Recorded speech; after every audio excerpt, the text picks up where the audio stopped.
So today or this week, a lot of these videos will be about like starting self-improvement and how to really get good at it because it's been something I've been thinking about for a little bit. And I think that, starting self-improvement is really the most important place to learn because for me, I'm already pretty intermediate in self-improvement. I've got a lot of XP in the self-improvement status. So it's not, I don't need as many videos to learn, although I do still watch a lot of videos to try and learn.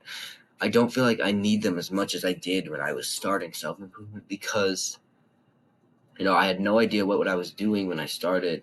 But now that I'm almost a year into it now, I've seen like the absolute wonders that I've had just through this short amount of time. I feel like I need to I don't need to stop learning, but it is I can, maybe focus on more different things in self-improvement as, someone who's getting into like advanced self-improvement. So I'm going to make a lot of beginning self-improvements this week. I'm not sure about next week. We'll see what that happens. But today is when I was 2 months into self improvement, I was doing the same things that I was doing when I had just first started. And I'm wondering, like, I made all this progress when I started, and now it's kind of, flattening out. And I was wondering why that is happening. I was like, why am I not keep going up? And, I stayed this way for about a month, wondering what is going on? Why can't I keep going up?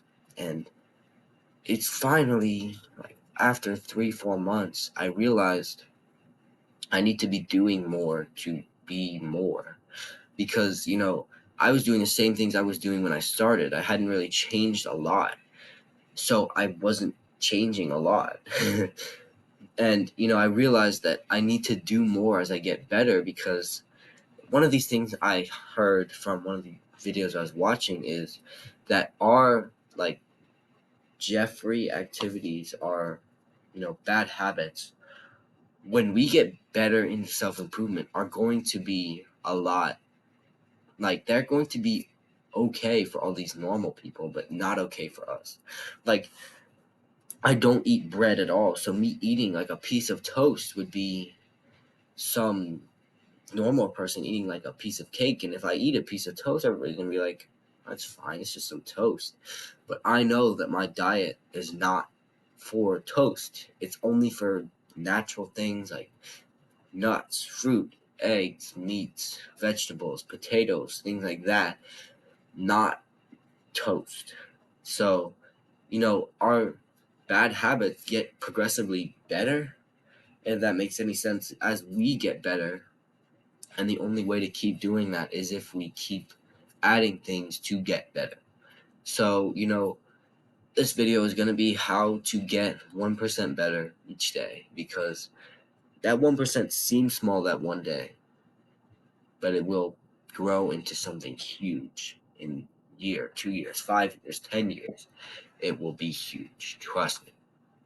So getting better in self-improvement doesn't come through, this one breakthrough. Like this moment where, you've been stuck in a rut for a while, you don't really want to do anything, and then suddenly you're like, oh, I can meditate for 20 minutes now. It's not how it works, It takes a multitude of small actions every day to reach that point. Like for meditation, for example, you know, maybe you can meditate for 20 minutes now, but it's not like, oh, I can only meditate for one. Oh, I can meditate for 20 today. No, it's I can meditate for one today. I did 3 next week. I did 5 the week after that. Then I did 10. Then I did 15. Then I did 20. Because that multitude of those small actions of just meditating for a little bit longer, maybe 2, 3 minutes longer every week, got you to meditating for 20 minutes. It's really not that one day that does it. It's everything that leads up to that one day. I like this analogy a lot. I heard this in a book, the book Psycho-Cybernetics. It was about a glass blower, but I feel like it makes more sense with a lumberjack. But it's that, a lumberjack is chopping down a tree, and maybe he takes 100 swings to finally get that tree down. But everybody knows it wasn't that 100th swing that knocked down the tree. It was those 99 swings that came before that really led up to that one swing knocking down the tree. Because that one swing was very insignificant. If you look at the entire thing he did, it was just another swing. But because he did those 99 before, that is why he got that tree knocked down. Same thing with self-improvement. Like, let's say with weights, maybe you want to lose 10 pounds. You don't just lose 10 pounds by not eating food for one day. You lose 10 pounds by maybe eating a little bit less food every day for maybe 3 months. And you step on the scale and you were at 250 pounds and now you're at 240. It's not that one day you stepped on the scale. It's not the day before that where you ate less food. It's all those days and those 3 months that built up to you having that drop in weight, because nothing will come just with one breakthrough. You have to realize that you have to do slightly more. You have to just keep chopping at that tree until it finally comes down. Then you get that breakthrough. But the only way to keep improving is to adding a little more challenge to your life. Let's go back to that lumberjack. Like, let's say that lumberjack wants to be the most successful lumberjack in the world. He wants to sell all the trees in the world after he cuts them down. But he has this little wooden axe, and he chops down one tree a day with his little wooden axe. He's never going to get anywhere chopping down one tree a day with his little wooden axe. One, you need to find more efficient ways to do things. Like, this lumberjack needs, maybe instead of throw away the wooden axe, grab the iron axe. And then you got a way more efficient way of doing things. So always try and optimize efficiency, because we don't want to be wasting time with fluff and self-improvement. We always want to be on top of our game, working or playing very hard. And two, you need to actually put more effort in. Like, if this lumberjack, yes, he has the iron axe now, he swings and he knocks down the tree in half the time. But if he only knocks down that one tree still, he's never going to get anywhere. He needs to knock down 10 trees then the next day with his iron axe. Because if you optimize things for efficiency, that's great. But if you don't work at it harder, you stay in the same space, it doesn't do anything. You're still not going to improve. So you really need to make sure that you are, like, in the gym. You curling the 20s and you're like, oh my goodness, I can do this now. And you've curled the 20s for like 20 reps now, and then you finally stop and you're like, oh, I can go more. So now you grab the 25s and now you can only curl it for 10, but you get it to 10. It's the same thing with life. In that sense, where we're progressively overloading our weights, we can progressively overload our sacrifice. We have to be sacrificing more. We have to be challenging ourselves more. Otherwise, we won't improve. Just like if you were always curling the 20s, your muscles are never going to get bigger. They're always just going to stay at the same, because you're never really challenging them anymore. You need to curl the 25s everywhere in life where you can. Maybe your diet has gotten better, so you cut out that one cheat day a week to progressively overload that sacrifice, made every 2 weeks. Maybe your cardio has gotten better, so you decide you're going to run 3 miles instead of 2 every day, something like that, where you're just going a little bit up, but still overloading that point where it actually is very challenging to do. Because, this is the true way for men to live. We have to live a life of challenge. Otherwise, we will never be successful. We're going to be some corporate slave to some big boss who doesn't really care about us, who just pays us enough so we can survive, but doesn't care whether we actually survive or not, because he can replace us very easily. We don't want to be that. We want to be the boss. We want to be the man at the top hiring everybody, not the person getting hired.